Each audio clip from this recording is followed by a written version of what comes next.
Good afternoon, good day to all. I would like to welcome you to a very important webinar sponsored by the International Society for Telemedicine and e-Health. I am Dr. Michelle Griffith. I am a member of the board of directors for the ISfTEH. And for those of you that are not familiar with the ISfTEH, the organization has been around for over 25 years with the mission of providing access to experts in the field of telemedicine and digital health, and supporting digital health and telemedicine initiatives around the world. We currently have over 107 countries represented, and certainly the network extends well beyond those countries. We have membership in a variety of categories. We have national organizations and societies, corporations, academic institutions, and individual membership. We are also NGO partner and consultant to the World Health Organization. I've had a number of people ask about membership and joining, so I will put information about the ISfTEH in the chat, as well as a link to join if you are interested. Today's webinar is sponsored by one of the working groups, Healthcare Disparities in Digital Health.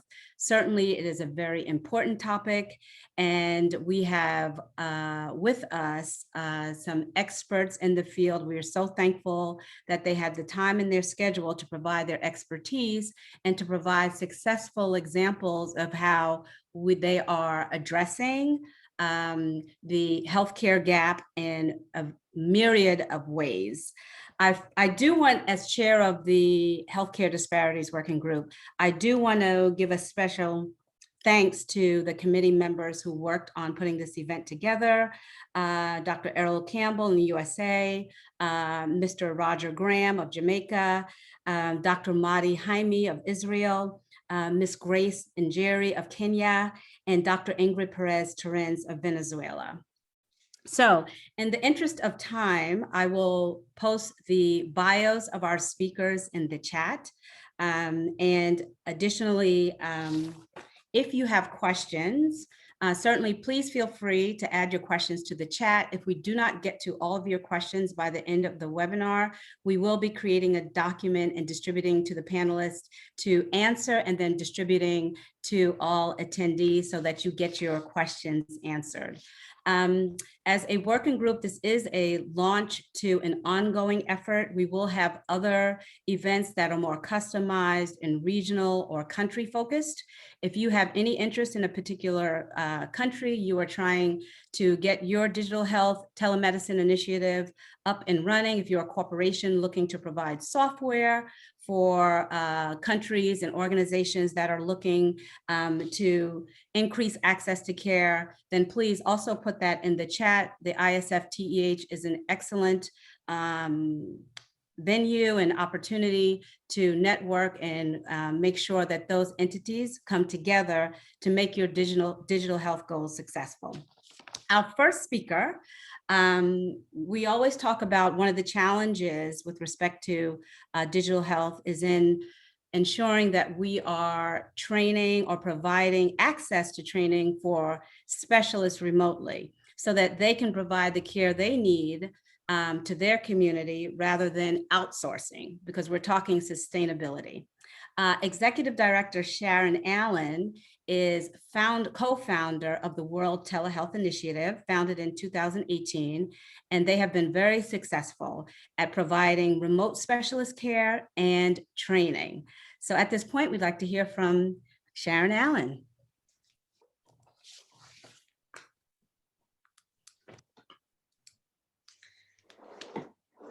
Thank you, Michelle, and thank you to ISfTEH for inviting all of us here today to share about our different work efforts.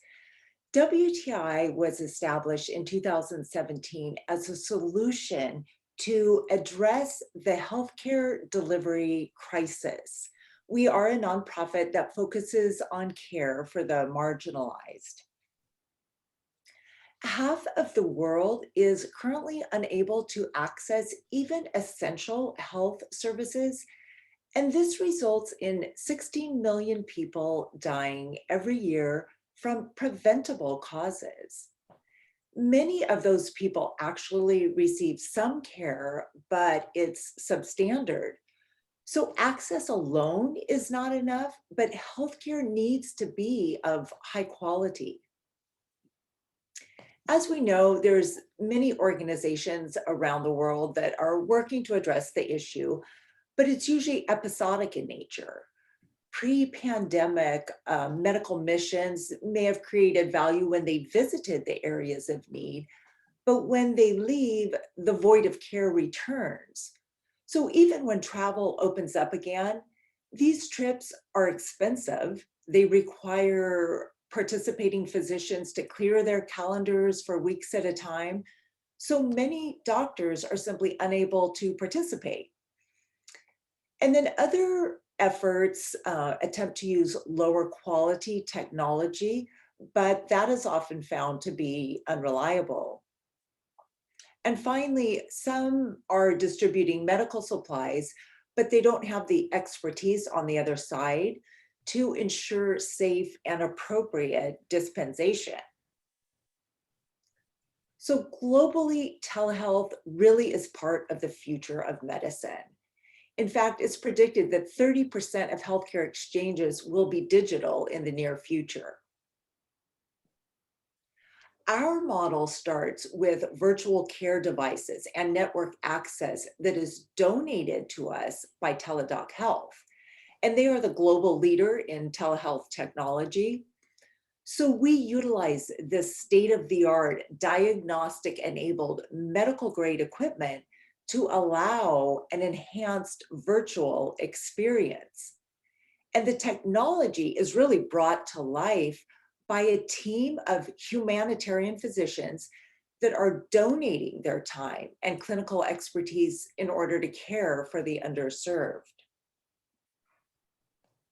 So these components have enabled our mission of providing sustainable medical expertise to the world's most vulnerable communities to become a reality.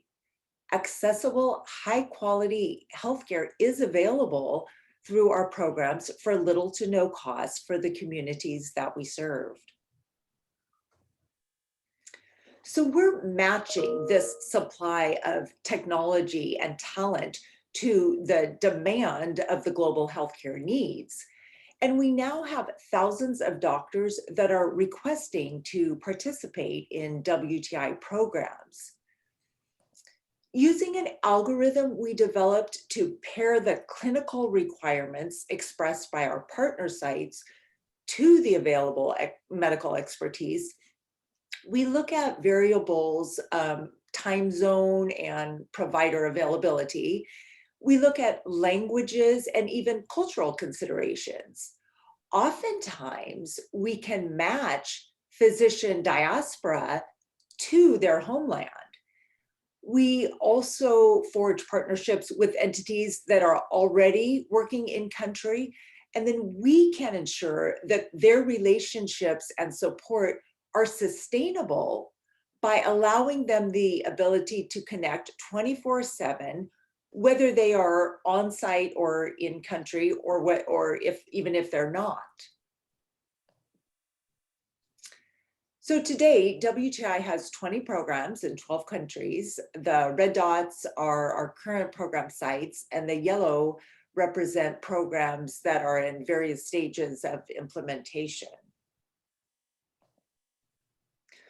We don't have a specific program formula, but we believe the host community should be the primary driver of our engagement.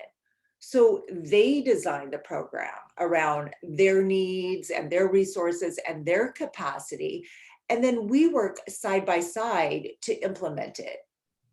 Volunteer physicians can provide services in 4 ways, and I'll highlight each of them individually. Peer-to-peer training is a constant for all of our programs, as WTI's underlying objective is always to increase the capacity of the local provider and their healthcare system. So in turn, they can care for more of their own community. In this photo, a dental expert in the Netherlands was to lead the program at a dental school in Guinea, but all of a sudden she couldn't go because of COVID. But now she teaches from home via telehealth. And benefiting from the intraoral cameras and image sharing, she's able to guide the students as to how to proceed. She can split her screen so she sees the providers and their posture and what tools they're using. And then from the intraoral camera, she gets a picture of that tooth and exactly what they're doing with those instruments. With scheduled clinical consultations, patients with particular needs are scheduled with appropriate specialists that beam in at a predetermined time to support the local provider in evaluating the patient's condition. We first partnered with Hope Hospital in Bangladesh just as 1 million Rohingya refugees were crossing the border, and as OBGYN and general practitioners at a maternal hospital, they needed additional expertise to treat the myriad of conditions in front of them. So we were able to beam in internal medicine and pulmonology, dermatology, critical care, infectious disease, and more. And during those consultations, the patients gain access to advanced healthcare, but also every encounter is an opportunity for the local clinician to increase their knowledge and acquire new skills. The next application is surgical mentoring. And this allows an expert to mentor a junior surgeon through a procedure. It's usually quite difficult for remote clinicians to leave their practice in order to benefit from additional training opportunities. So we come to them. With the amazing zoom capability of the camera, it's easy for the mentor to see the surgical field and guide that local provider every step of the way. The photo is from our program with a fistula clinic in Malawi. The site was previously staffed with experts from the United States that would go to Malawi and do as many surgeries as they can, but then they would leave. But then they were able to hire a novice obstetric fistula surgeon who lived in that community. And the graph demonstrates that she originally received assistance with procedures 50% of the time. Yet after about 20 months of frequent mentoring, she acquired the competence to handle her complete caseload independently. And so this is a demonstration of a resounding capacity building success. And finally, we can even provide philanthropic telehealth services for emergent high acuity use cases. In Argentina, we support 2 remote children's hospitals. And previously, these sites would immediately transfer critical patients to Buenos Aires by a 2-hour flight. And that could sometimes result in unfortunate outcomes. But now, an on-call expert can beam in to rapidly assess the child. Ideally, they would provide a local care protocol that allows the child to stay near their family, or at least they can help stabilize the child for a successful transfer. And in this photo, you see 3-year-old Julian, who was experiencing weakness in his limbs and difficulty breathing, and it progressed to respiratory failure. So prior to the WTI program, Julian's only option would have been to fly across the country, which would obviously be dangerous in his condition, not to mention that the family can't afford a flight like that. But we were able to beam in a neurologist, and they were able to diagnose the condition, recommend, appropriate medications. And Julian showed rapid improvement after that. He's breathing on his own and is back at home and enjoying his family.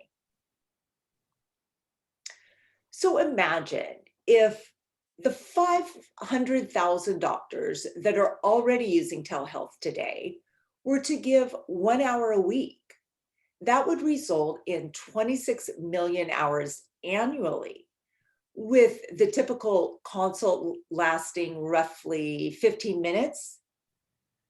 That means we could reach more than 100 million patients every year.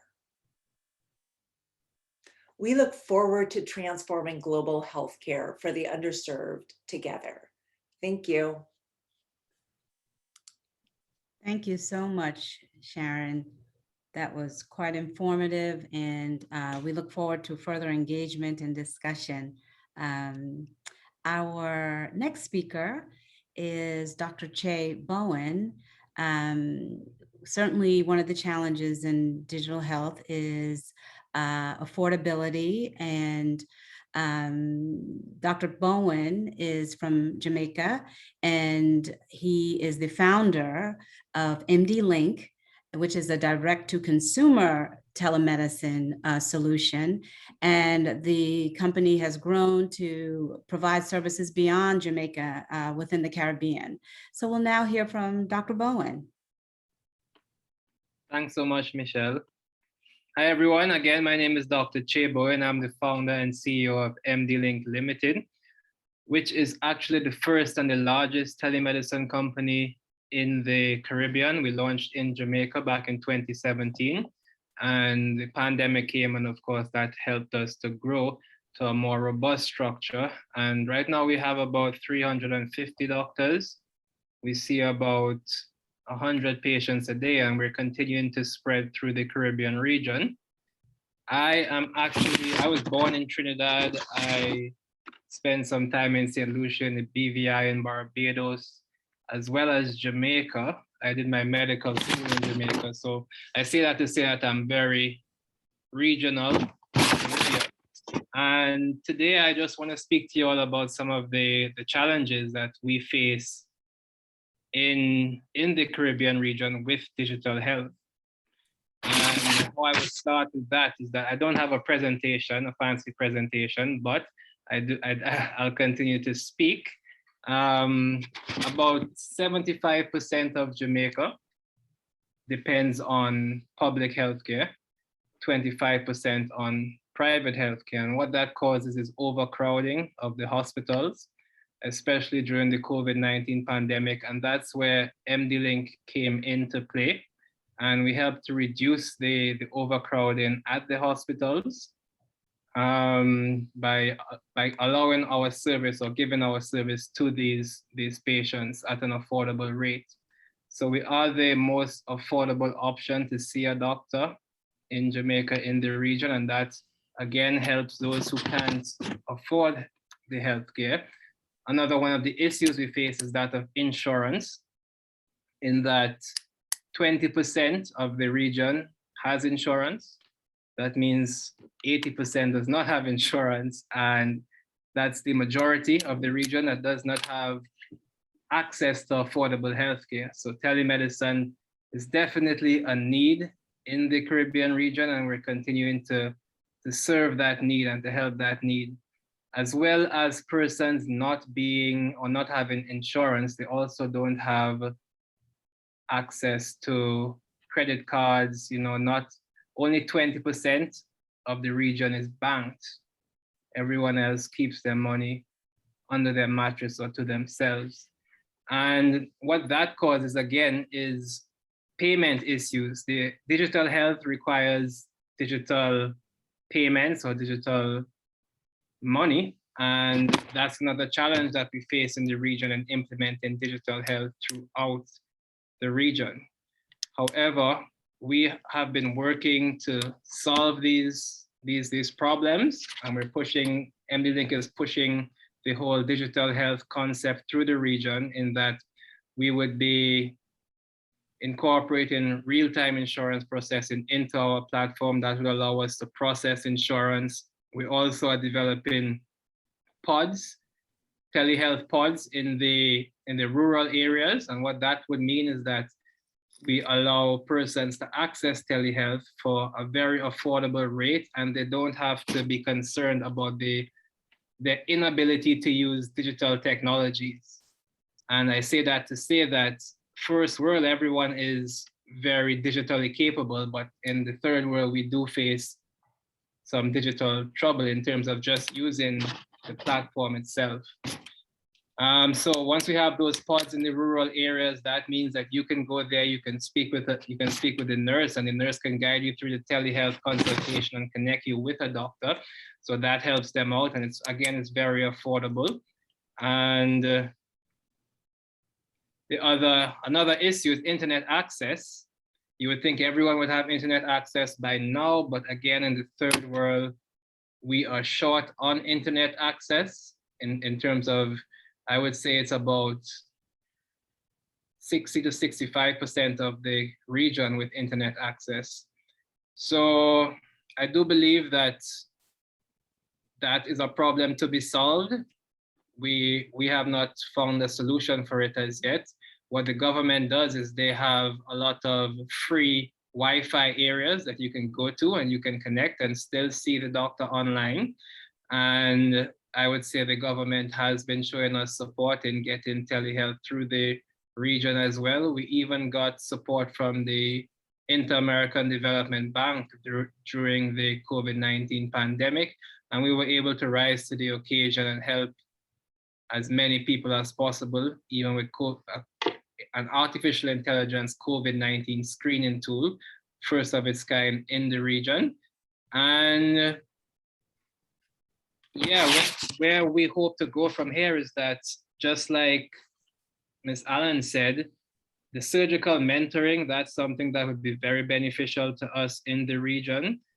If we can connect with subspecialists, subspecialist surgeons to connect us and guide us with the telementoring, telestration, I think that's the next step in terms of bringing our third world healthcare to the level of a first world healthcare environment.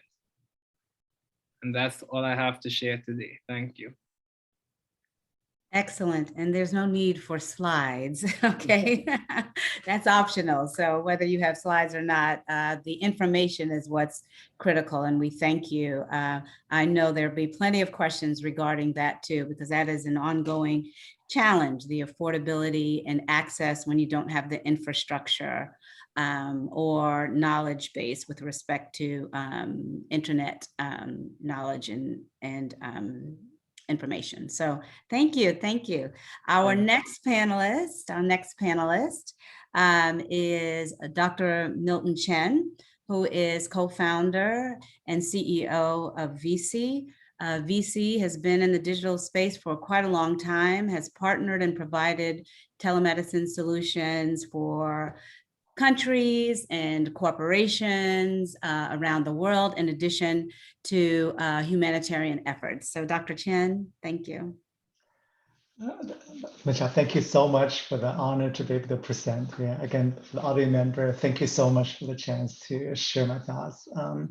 So what a quick background is basically I've been running the company VC for like over 12 years. So basically what we do is we build a software platform that unifies, you could do virtual visits, you could do remote patient monitoring, plus you could have hospital at home. For example, you could have patches like these devices put on the patient's chest.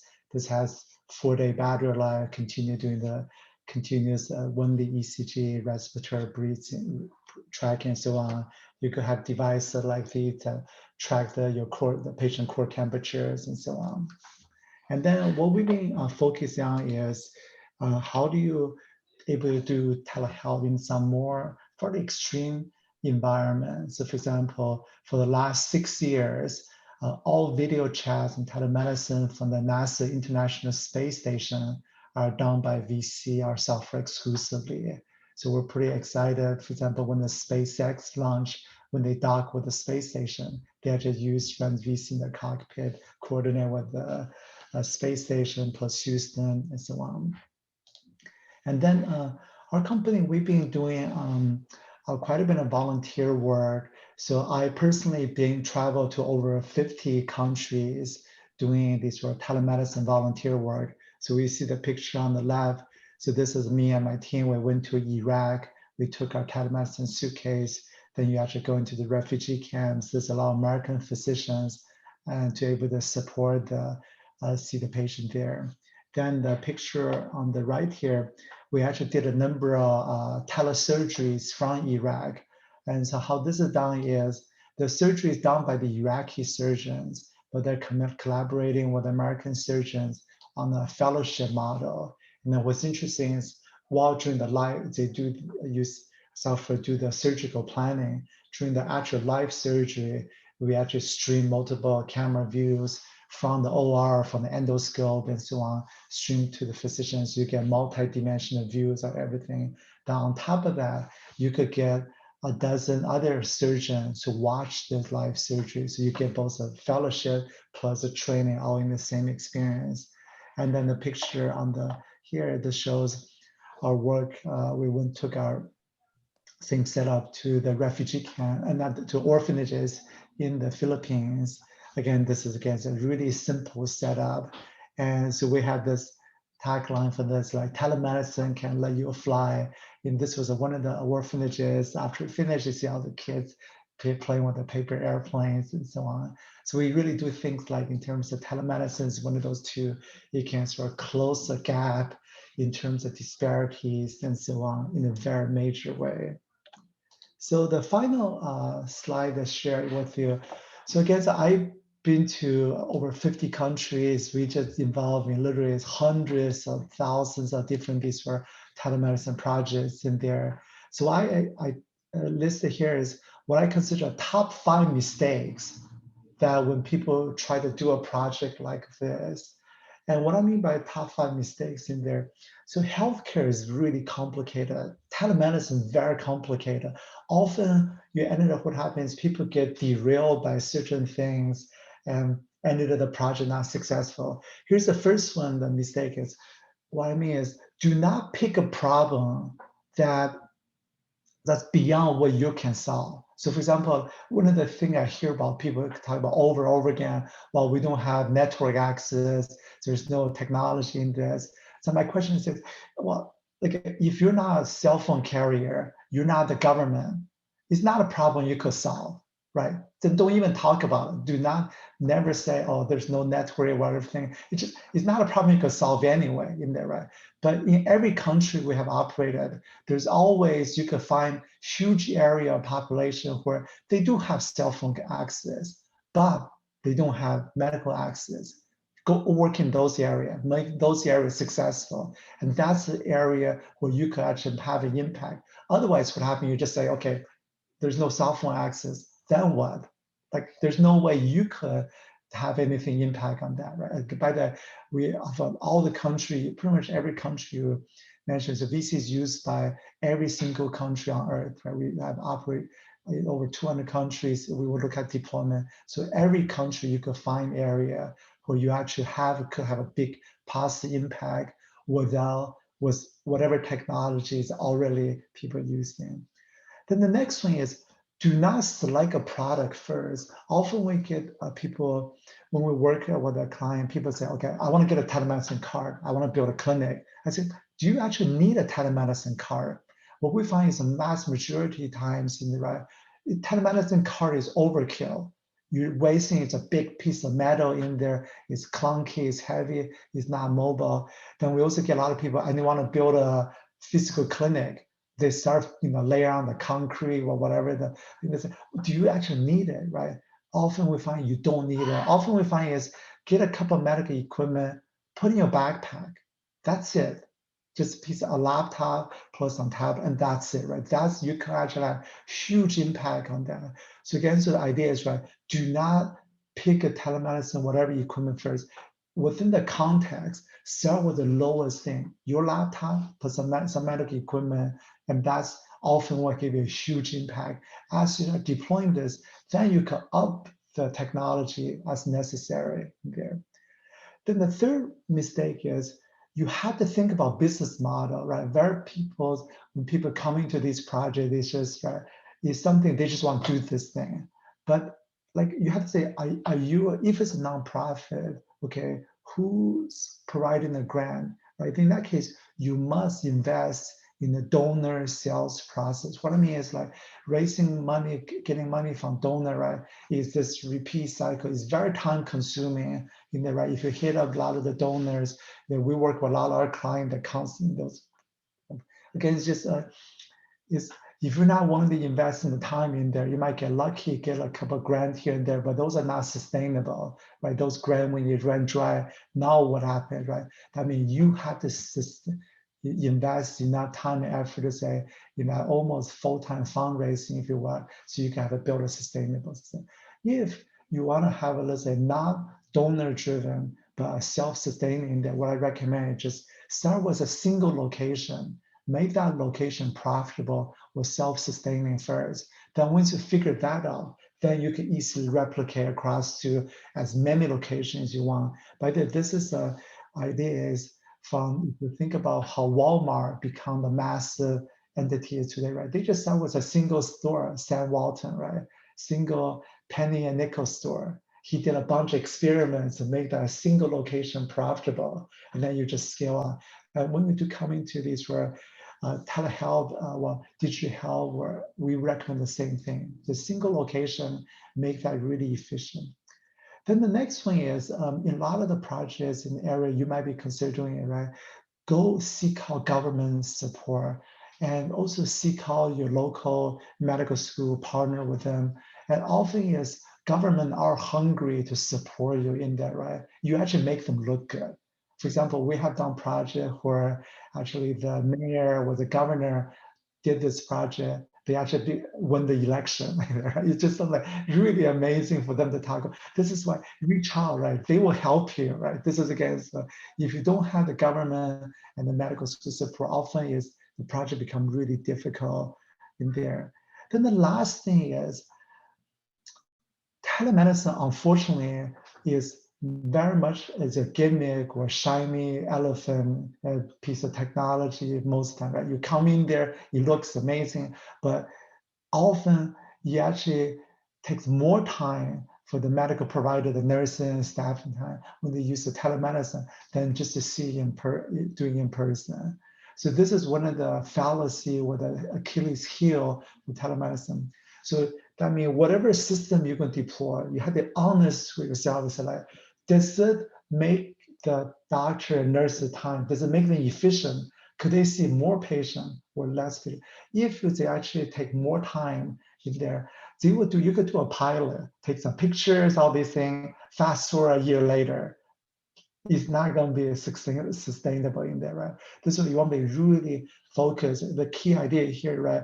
Telemedicine is not a video conference. Telemedicine is a work stream, right? You have to understand how does a patient flow, how do you get a volunteer doctor, how do you coordinate them, how do you schedule them, all those factors. Again, if it's not efficient on people's time, you could do a pilot. There's no way you're going to sustain them doing there. Another big area, how much training does it require for a local doctor, remote doctor to be involved on that? Again, be honest with that. Take a look at how much time that often is. If you have all this complicated equipment, all this, the training costs way high in there. Again, you could get a photo op, but there's no way you could build a sustainable practice. Again, thank you so much for your time. Really honored to be sharing my thoughts with you.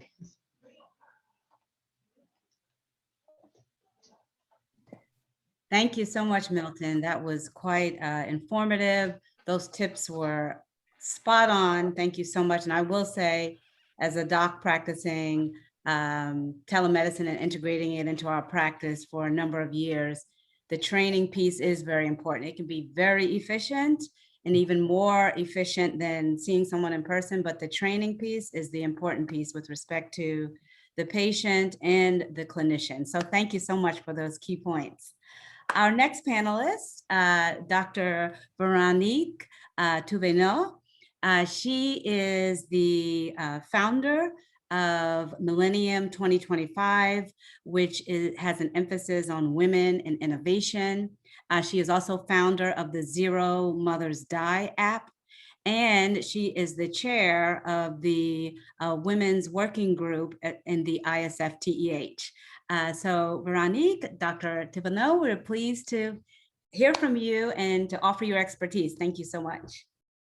Thank you so much for your kind invitation. I'm very honored to be here together with you all this evening in France.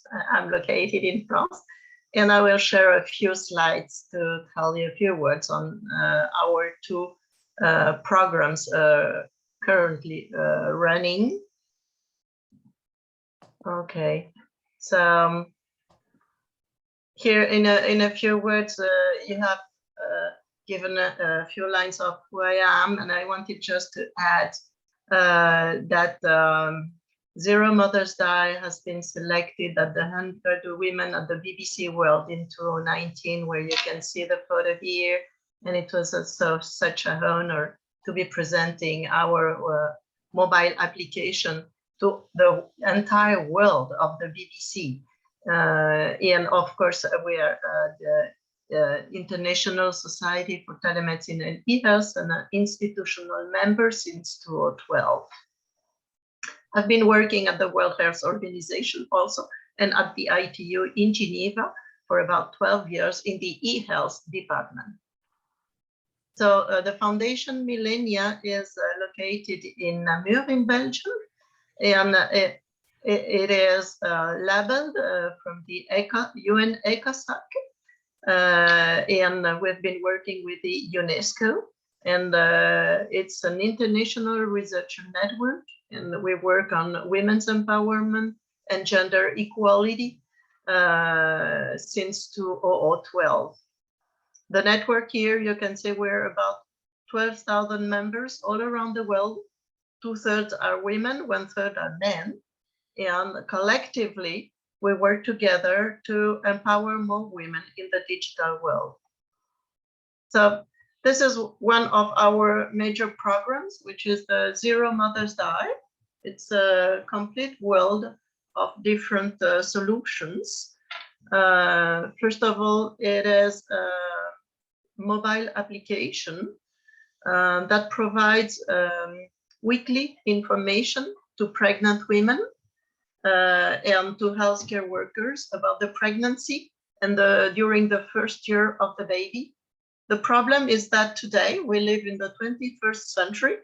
We speak and use about telemedicine in a lot of places, but still 800 women are dying of the causes of pregnancy every day all around the world.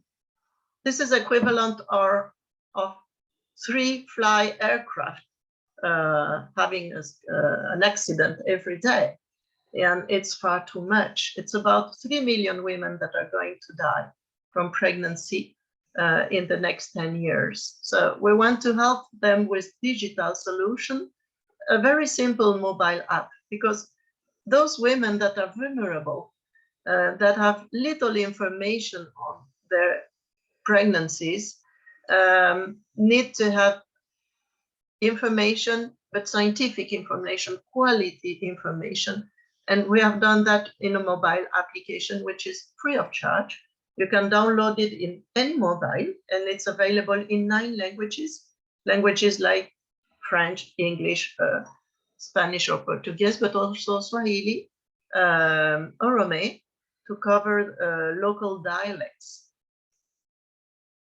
Often women live in communities where there is no clean water. Even in the clinic, there is no clean water as well. And there is scarce electricity, but they have mobiles. And they're organized in a way that they can download mobiles applications. And when the Zero Mothers Die app is downloaded on the mobile, then you don't need any connection. You don't need any more Wi-Fi. You don't need to read the weekly messages. Now, the new version that has been launched on 8 March this year during the International Day of the Women is much more personalized. You can enter the date of the due birth, and then the information is totally personalized depending on the duration of the pregnancy. or after the birth of the baby. But Zero Mothers Die is also a technology toolkit where we include different technologies about maternal health.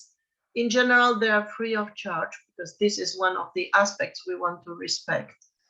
That money is not a problem, or we find solutions so the women can access to those technologies, and also health professionals. And we have a mobile health resource center where we have a series of guidelines, practical guidelines produced by scientific organizations from around the world that can be considered very powerful, useful, and easy to use in different resources. Also, of course, COVID has had an immense impact on maternal health. And we have developed a web app, a portal with the whole information that we have been finding in English first, but we will also evolve to French and Spanish in order to display the most accurate information on the consequences of COVID during the pregnancy and during the first year of the baby. So here we are, a map of our mobile app with the different languages. And we work in various countries, in English, of course, in the USA, and in Great Britain and English-speaking countries, in Spanish in Latin America. We have a full program in Brazil with a Fiocruz Foundation to reach the women in suburbs of Rio and in Manaus, in zones where it is hard to have a midwife or an obstetrician around. We had also in Peru, we gave a conference last week with a University of Heredia in Lima of our developments in Peru, and we hope to continue there.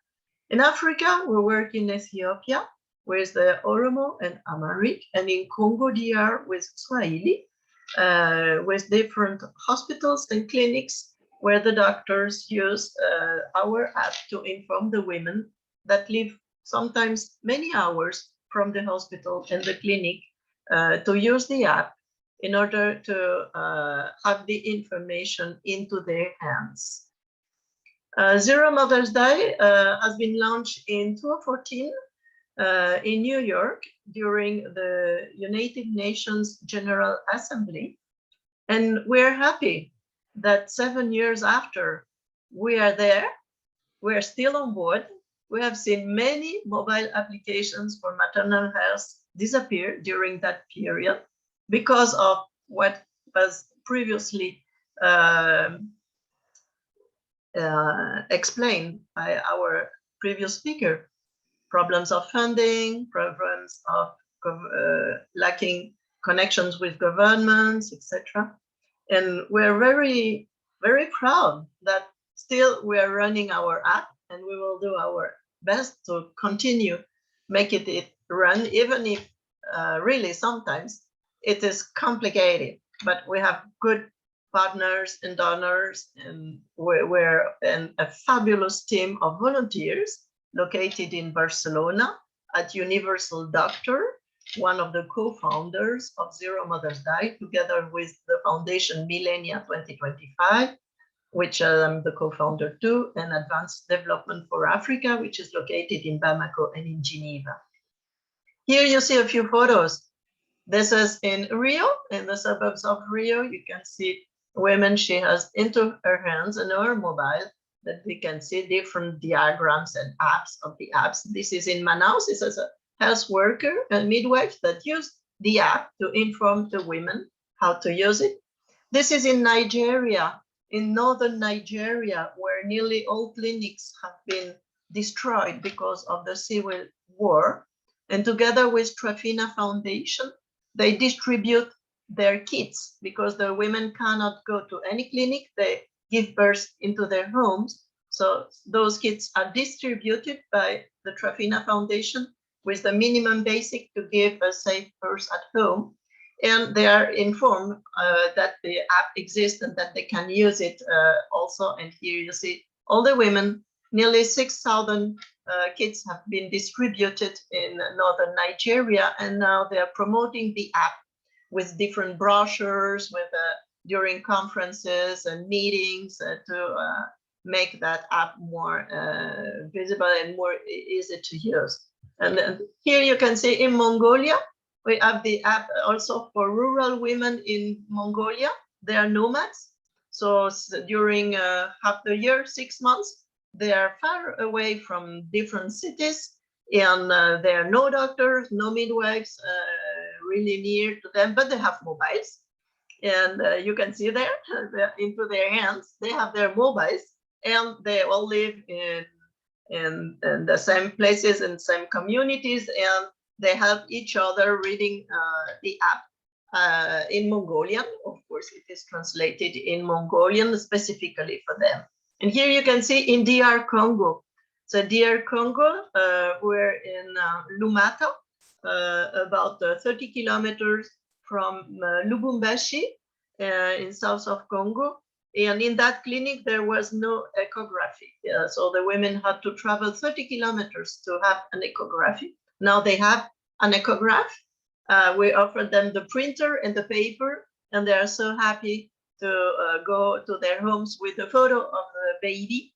And they use the app also for their pregnancy. So there are very few photos because I've done of them in different locations, but I wanted to share with you to say that really it's possible to use the digital to close the healthcare gap and to make it accessible, at least the information.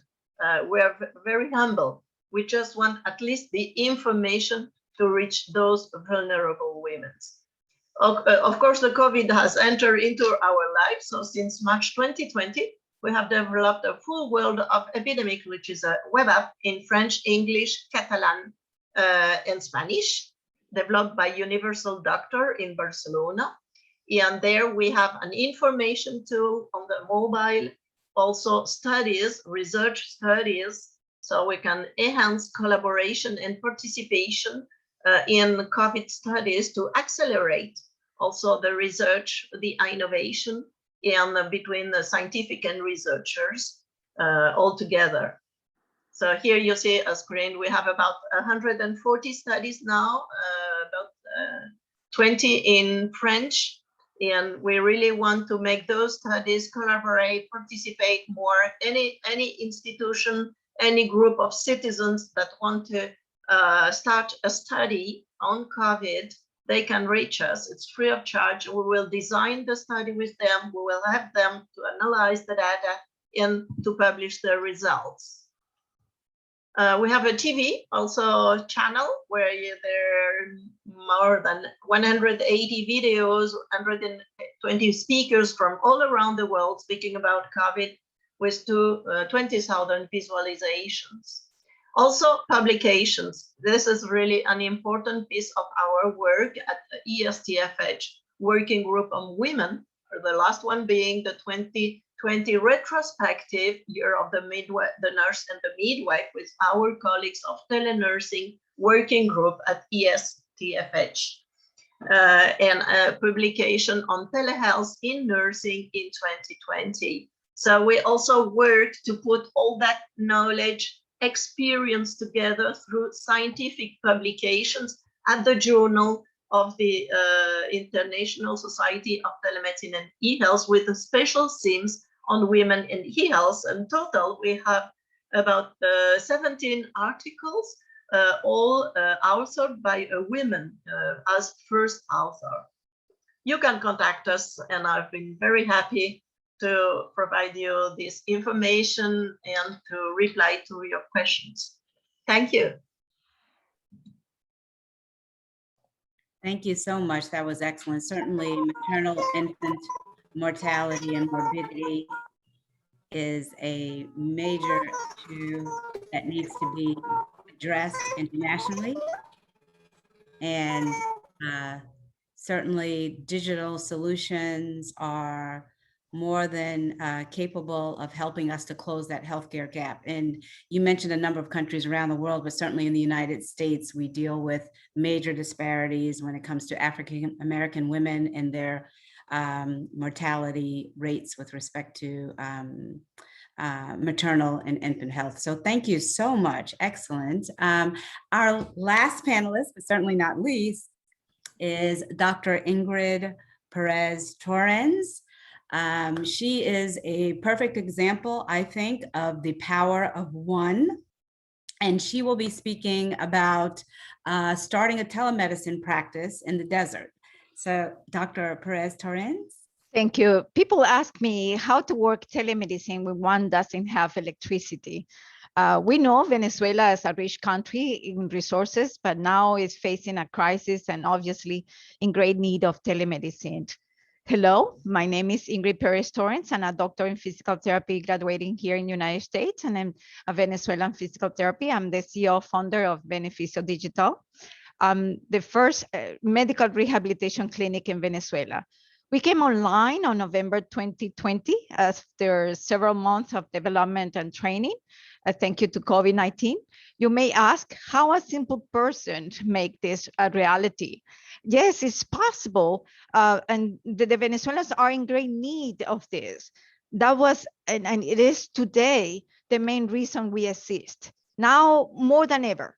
With telemedicine and medical rehabilitation team that I have, they have more than 30 years of experience in their field. We are committed to offering a quality of services, reduce this disparity in health we face it in the country and all over the world. We want to resolve a lack of health services in the country, above all, overcome barriers. Also, I would like to introduce you the pioneers in this digital rehabilitation clinic in Venezuela. We did all this to help without the help of corporation or any government. I also will show a sample of how urgent is our rehab telemedicine for the people in Venezuela, even more for those suffering COVID-19. Thank you so much to the International Society for Telemedicine for giving me this opportunity. Also, I would like to thank you, Dr. Griffith, for inviting me to belong to this important group. So indeed, it's an honor for me to be part of this organization, to this group, and today talk about my experience creating a telemedicine rehabilitation clinic for Venezuela. Your support makes us build bridges and help us to do a better job serving our people in need. In Venezuela, health professionals did not know that this organization exists until presented Beneficio Digital at their PT board at the first virtual science conference a few months ago. And actually, we are very, very pleased to be working in telemedicine in the country. And while other parts of the world already were working in telemedicine, perhaps a call made by the World Health Organization back in 2010. At that time, a group of Venezuelan government officials presented a proposal for telemedicine when we already knew telemedicine going on in the world since 1927, for instance. And well, other countries were working also in telemedicine. In 2015, the government established some kind of law where they recognized the importance and urgency to start implementing telehealth in the country. However, all stayed as a project. They specified that any software to be used in telemedicine should be free and zero to minimal cost clients to receive telehealth, free. They didn't mention barriers. And according to WHO in 2010, the report says that perhaps we in the developing countries don't have telemedicine due to little interest, considering this technology difficult, for lack of experience to overcome barriers and lack of demand. Those statements are far from true. I know telemedicine since 2009. At first started using Skype, and then we start changing. And the reality for Venezuela is cruel. Well, for another developing country, the barriers are cost and reimbursement legal responsibility, ethic confidentiality. For Beneficio Digital, we found in Venezuela is electricity, constant problem. These are places that have months without electrical power, unstable connection. You may ask, why not to change to a satellite internet? Because physical therapists in a public hospital in Venezuela, they earn $2 or $3 maximum per month. We are also looking to gain the support from institutions for insurance company. So far, they are creating their own telemedicine, and none of them have medical rehabilitation services included as Beneficio Digital has. We have telemedicine, secure, affordable, easy to use. We bring innovation, and we are working, thank you to the help of VisitTrack, who provide us a great application with exercises, and that help us to bring more quality to our customers. We want solutions. We are here to bring solutions to everyone. We are grateful to this software company who translate the exercise app into Spanish, and it's a support for to our endeavors. We created with nothing, only with the noble intention to clear objectives, with determination, with union, above all altruism. Without that assistance, we could not be here. So we need more than this determination, more than faith. We need more. We need the assistance of the big institutions in the world at this point. But nothing is possible without the help of the noble intention, these professionals from Venezuela. They are in great need. They have this creativity, they work. We are training constantly. Our clients, we know they have to overcome barriers. As a private company, we need the support for these companies and the public administration to reduce the cost. Institution must assist us in promoting because a simple person like me cannot afford the cost of publicity. I think about health professionals in the future. Physical therapists have to be at the forefront of technology advances. We just heard several of the advances we already have in telemedicine. Can we afford that? No. My team is all over the world and in Venezuela. Together, we are working to overcome barriers. We struggle to grow professionally, to provide the best service. These are my heroes. Beneficio Digital. Sadly, some of them have to leave because they don't have telephone, they don't have computer, they cannot afford to have that, and it's impossible for me to pay for everybody. So today we have the hero working. We provide the health photo de salud, what we call it. We have our channel in YouTube, so you are invited to come to our next forum. It will be tomorrow at 5 p.m. Venezuelan hour. For those that would like to participate, also let me know, and we invite you to speak in our forums. But we are working daily. We are working constantly just to bring the best to our customers, to our country that is the much needed. We have fun. We have very interesting topics, and we just having so much fun. We know each other for many years. I'm telling you, they have professionals being in the field for more than 30 years, and we know each other, and who doesn't know one get the other one, and it's like a big family. And that's what we see that Beneficio Digital is. We are providing the services. We have happy customers. But we also have a case where the client called from the hospital bed after leaving the ICU, the hospital. Public hospital has no resources whatsoever, but we were there present. And after we assured them that we're going to be there supporting them, they changed. You could see their faces, how they change. So we are here as a team just to provide our patient the needs they need. Provide the service they need. We are in continuous training and provide education to our community. We publish our health forum and YouTube channel, and that is open to the public. We are open to provide relevant health education for all, and we are here to stay. Thank you so much.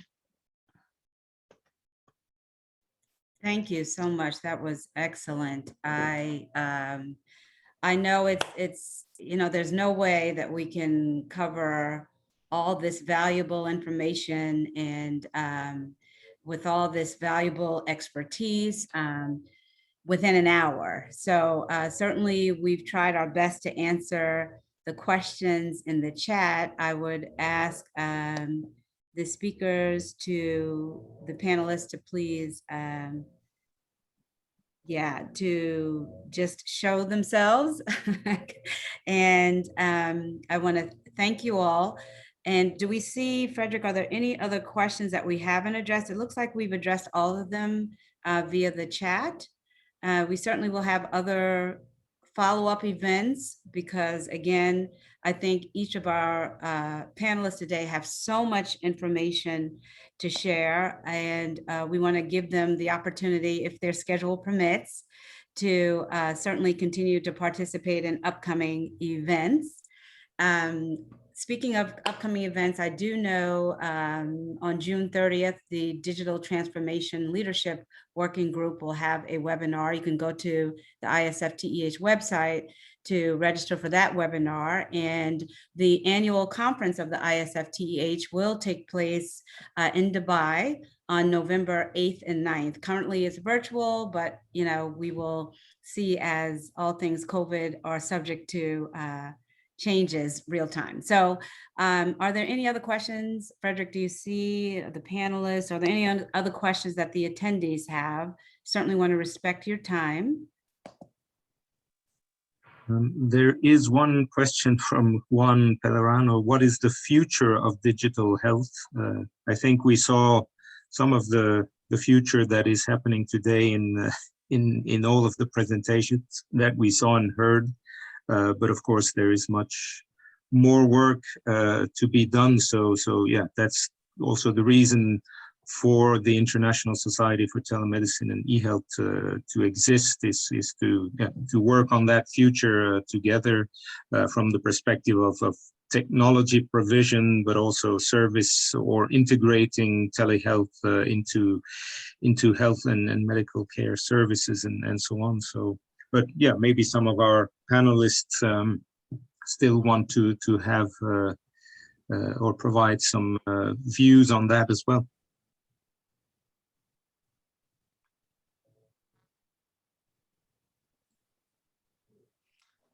I'll respond. As you know, was certainly a lesson during COVID that telehealth just speaks, to the necessity of bringing care to the patient rather than have patients, move around in order to seek care. And it's such an efficient and effective means to deliver care in many situations, not in all. But as we realize that, and as we figure out ways to bring the cost barriers down, it will become more and more part of the solution for global healthcare. Yes, I think the future is reaching the most vulnerable, like COVID. We will not get out of the COVID pandemic if we are not all together doing it. Distributing the vaccination to all population all over the world. That is the future of digital health, is reaching all of them that have no doctors, no midwives. We know we miss 1 million of midwives all around the world to reduce maternal mortality. How long will it take to have 1 million more midwives? We don't know. Many years. Let's use the digital to reduce that gap drastically now. Use the mobile app. Yes, absolutely. And to the question, just to let everyone know that yes, the recording of this session will be available on the ISfTEH website. And we are thankful for that because certainly The ability to record and post has allowed many people during this time to access very critical information when time did not permit. So again, thank you all for agreeing to participate. Your information was invaluable. Thank you for the attendees for participating and taking the time out of your schedule to hear from our panelists. And we do look forward to working with you in the future. Thank you. Thank you. Thank you. Thank you. Thank you. Thank you.